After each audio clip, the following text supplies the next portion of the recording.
Good evening and welcome to Power to the Privileged with me, Lord Graeme de Pfieffel, Prycington, Twattingly III. I've just been elected, don't you know? Oh, it's been less than 2 months now since we headed off a communist disaster of a Labour government. Can you imagine it? Proles running wild all over the countryside claiming victory for the common man. What a nightmare that would have been. Thankfully, we managed to secure over 400 seats for the Conservative Party. Oh. Rishi's cabinet reshuffle has gone very well so far, and I'm sure we can agree that Mrs. Badenoch will make a fantastic Home Secretary. Thankfully, Mr. Rees-Mogg has also been appointed as Housing Secretary. I'm sure we can be certain that he'll do a fantastic job of pretending to build houses while ensuring that nobody builds one of those pesky wind farms on the lawn of your stately home. We likely should set some house building targets, but we've never met them before, and the common folk voted us back into office anyway. Now, there's lots of other good news, but let's just have a moment to hear from a very well-educated friend of mine before we proceed. Greetings, I am Evgeny Lebedeva-Vankov. I work for the Conservatives. Well, actually, I work for Vladimir. We will not discuss such matters here. We want your subscribers, your likes, your ringings of the bell, and your rubles. Well, no, not your rubles. Your great British pounds. Rubles not so good anymore. If you do not comply, you will get to meet my very large Russian friends. Then you will get to meet the window with your face. Remember, Vladimir, he always watches.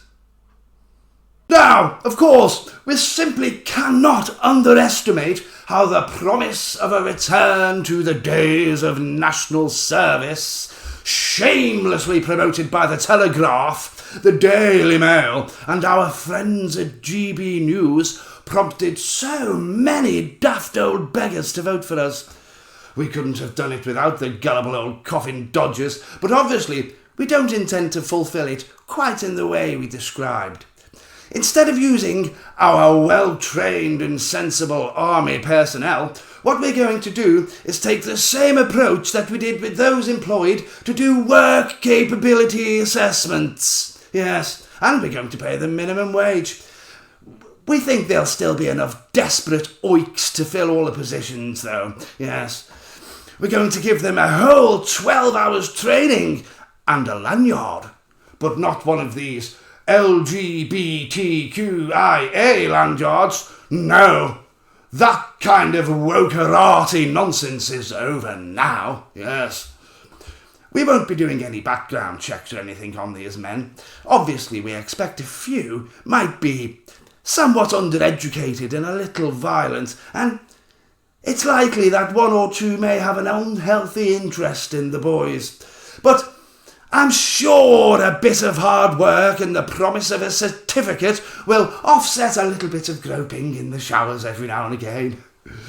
Anyway, who cares? If we tell the media not to report it, they won't, because we're the government. Oh! Of course, with such a stonking majority, there's quite a lot we can get done now, but there's also an extensive compendium of things we won't have to bother to do. We certainly don't have to bother about building those hospitals that Boris promised anymore. No, in fact, we can deliberately underfund the NHS now, can't we? It's not as if the proles can remove us from office anytime soon. We can stop worrying about those infernal waiting lists too. In fact, we may benefit from them in actuality. Many of those people will shuffle off the mortal coil long before they get anywhere near any kind of practitioner. Yes.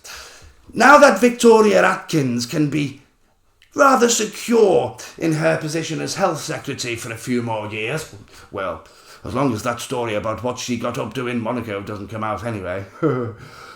We can ensure that she'll make sure that doctors and nurses carry on striking, and we can just blame any waiting lists on them, can't we? It's worked before. We'll throw a few billion at the NHS the year before the election, and we'll get Jacob, or maybe Oliver, to do the rounds and order the media to say something about record investment or something about real terms. It'll be stitched up like a sturgeon full of caviar on Lord Cameron's kitchen table. Yes. The NHS is well stitched up now. I can't see it surviving, but never mind. Oh, that reminds me. Meredith, did you call the dental practice for me? No, of course not the NHS one. There are no NHS dentists anymore. Silly woman, I meant the private practice. Women, these days, they really don't know their place, do they? Now, I just wanted to address the rather awkward fact that there has been a little bit of unrest lately. Yes, apparently it's mostly just in some dirty little northern town that I've never heard of. South Dock or something. Anyway, Nigel is stopping into the gentleman's club for cognac and cigars tomorrow, and he says he has some very interesting information to share. He also says his sources are bloody cast iron. Yes. Meanwhile, we've got Suella on the case, making sure that any other troubles that may arise in those dirty little towns where the boat people live are quickly brought to an end. Or at least not blamed on us. She's a little put out of joint about not being allowed to run for leader again now that Rishi has stormed to victory. Get it? Stormed, you know. He announced the election in the rain. No, oh, God, no. I was obviously far too intellectual for you. You have a different class of humour when you've read classics at Cambridge. Anyway, we've made Mrs. Braverman Attorney General again and given her clearance to pretty much do exactly as she pleases, and she says she has some very interesting changes in the law lined up.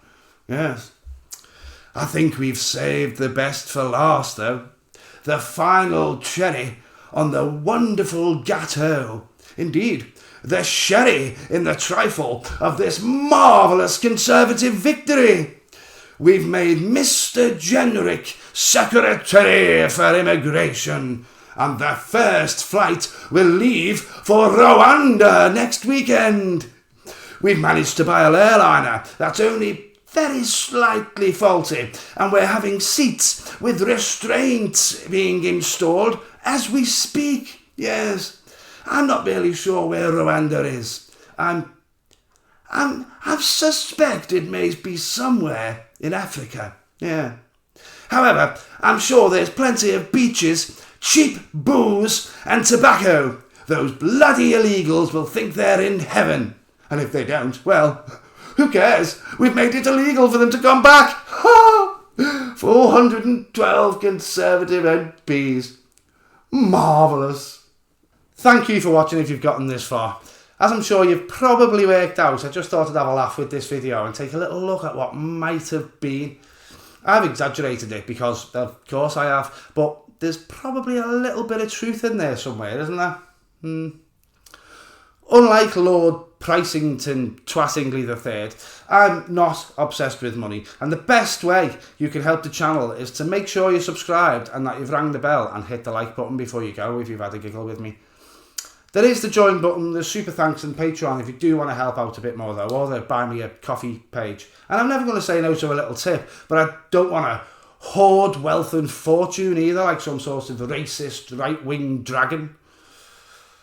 Sadly, that is all the Conservatives have to say. For now, anyway. But don't forget, we'll be back one day. Toodle pip.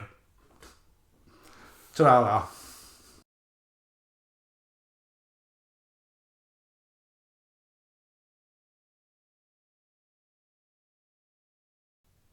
Who has left this infernal creature here?